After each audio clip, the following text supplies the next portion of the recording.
ಓಂ ಗಂಗಣಪತಯೇ ನಮಃ. ತಮಗೆಲ್ಲರಿಗೂ ಗೌರಿ ಗಣೇಶ ಹಬ್ಬದ ಹಾರ್ದಿಕ ಶುಭಾಶಯಗಳು. ಈ ಗಣೇಶ ಹಬ್ಬದ ಪ್ರಯುಕ್ತ ಅನೇಕ ವಿಚಾರಗಳನ್ನು ತಮ್ಮೊಂದಿಗೆ ಹಂಚಿಕೊಳ್ತಾ ಇದ್ದೇನೆ. ಇವತ್ತಿನ ವಿಚಾರ ಅಂತಂದರೆ, ಈ ಗಣೇಶ ಹಬ್ಬ ಇದ್ದಾಗ ಮನೆಯಲ್ಲಿ ಯಾರಾದರೂ ಗರ್ಭಿಣಿ ಸ್ತ್ರೀಯರು ಇದ್ದರೆ ಆ ಗಣೇಶನ ವಿಗ್ರಹವನ್ನು ಮುಂದಿನ ವರ್ಷದವರೆಗೆ ಹಾಗೆಯೇ ಮನೆಯಲ್ಲಿ ಇಟ್ಕೊಳ್ಳುವಂಥ ಸಂಪ್ರದಾಯ ಇದೆ. ಇದು ಶಾಸ್ತ್ರದ ಪ್ರಕಾರವಾಗಿ ಸರಿಯೋ ತಪ್ಪೋ ಅಂತನ್ನೋದನ್ನು ತಿಳ್ಕೊಳ್ತೇವೆ. ತಮಗೆಲ್ರಿಗೂ ಹಾರ್ದಿಕವಾದಂತಹ ಸ್ವಾಗತ.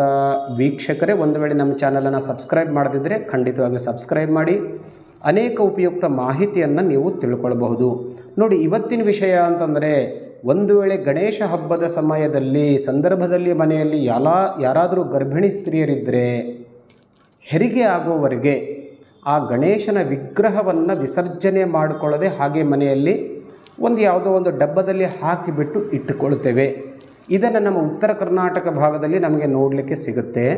ಇದು ಶಾಸ್ತ್ರದ ಪ್ರಕಾರವಾಗಿ ಕರೆಕ್ಟಾಗಿದೆಯೋ ಅಥವಾ ತಪ್ಪಾಗಿದೆಯೋ ಅಂತ ಅನ್ನೋದು ವಿಷಯ. ನಮ್ಮ ಶಾಸ್ತ್ರದ ಪ್ರಕಾರ ಇದು ತಪ್ಪು. ಇದೊಂದು ಕೆಟ್ಟ ಸಂಪ್ರದಾಯ ಅಂತ ನಾವು ಹೇಳಬಹುದು. ಹಾಗೆ ಶಾಸ್ತ್ರದಲ್ಲಿ ಎಲ್ಲೂ ಉಲ್ಲೇಖ ಇಲ್ಲ. ಯಾಕೆ ಅಂದರೆ, ಆ ಪಾರ್ಥಿವ ಗಣೇಶನ ಪೂಜೆ ಅಂದರೆ ಮಣ್ಣಿನ ಗಣಪತಿಯನ್ನು ನಾವು ಅವತ್ತಿನ ದಿವಸ ಪೂಜಾದಿಗಳನ್ನು ಮಾಡಿ, ಬೇಕಾದರೆ ನೀವು 5 ದಿವಸನೋ 11 ದಿವಸ ಪೂಜಾದಿಗಳನ್ನು ಮಾಡಿ ಅದನ್ನು ಜಲದಲ್ಲಿ ಅಂತಂದರೆ ನೀರಿನಲ್ಲಿ ವಿಸರ್ಜನೆ ಮಾಡಬೇಕು ಅಂತ ಶಾಸ್ತ್ರ ಹೇಳುತ್ತೆ. ಹಾಗಾಗಿ ಆ ಮೂರ್ತಿಯನ್ನು ಪೂಜಾದಿಗಳು ಮುಗಿದ ನಂತರ ಅದಕ್ಕೆ ಯಾವುದೇ ರೀತಿಯ ಪೂಜಾದಿಗಳನ್ನು ಮಾಡದೆ ಹಾಗೆ ಒಂದು ಡಬ್ಬದಲ್ಲಿ ಅದನ್ನು ಹಾಕಿ ಇಟ್ಟುಕೊಳ್ಳೋದು ನನಗನಿಸಿದ ಮಟ್ಟಿಗೆ ಶಾಸ್ತ್ರದ ಪ್ರಕಾರವಾಗಿ ತಪ್ಪಾಗುತ್ತೆ.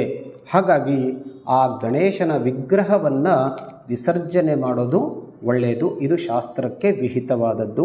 ಹೀಗೆ ಮಾಡೋದು ಒಳ್ಳೆಯ ಶ್ರೇಯಸ್ಕರವಾಗಿ ಇರುತ್ತೆ. ಮತ್ತೆ ಅನೇಕ ವಿಷಯ ನೋಡಿಕೊಂಡು ಭೇಟಿಯಾಗೋಣ.